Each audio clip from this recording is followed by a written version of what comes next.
টেবিলে লাফ দিয়ে খাবার নষ্ট করে দিবে। আহা ইরা, এই বেড়ালটা আবার কোথা থেকে এলো? জানি না মহারাজ, খাবারগুলো তো সব নষ্ট হয়ে গেল। আচ্ছা ঠিক আছে, মায়া এগুলো পরিষ্কার করে নিয়ে যাও তো।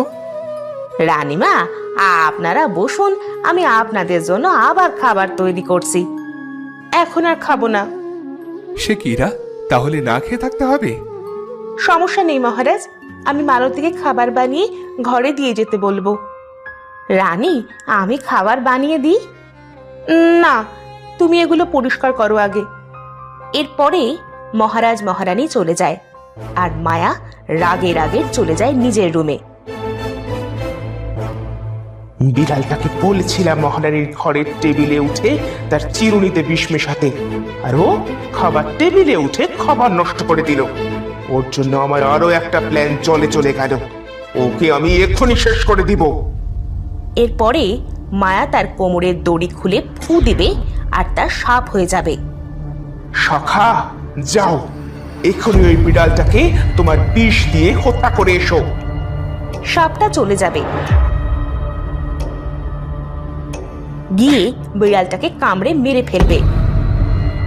এভাবে হবে না, একটা না একটা সমস্যা লেগেই আছে। আমাকে অন্য কিছু ভাবতে হবে।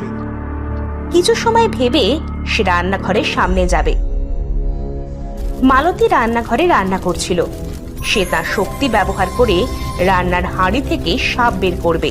মালতী চিৎকার করে দৌড়ে বেরিয়ে আসবে। সাপের হাঁড়ি, মহারানী, সাপের হাঁড়ি। কি বলছো তুমি? কিছুই তো বুঝতে পারছি না। মহারাজ, সাপের হাঁড়ি। কি হয়েছে স্পষ্ট করে বলো, তুমি এত ভয় পেয়ে আছো কেন? আমি রান্না করতে গিয়েছিলাম, তখন হাঁড়ি থেকে সাপ বের হচ্ছে। কি সব আবুল তাবুল বলছো? আমি ঠিকই বলছি মহারাজ।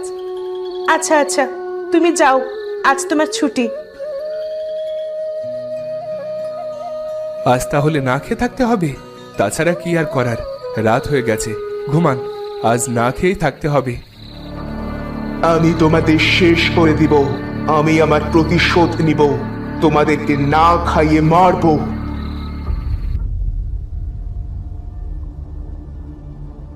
মহারানী, সাপের হাঁড়ি, সাপের হাঁড়ি মহারানী।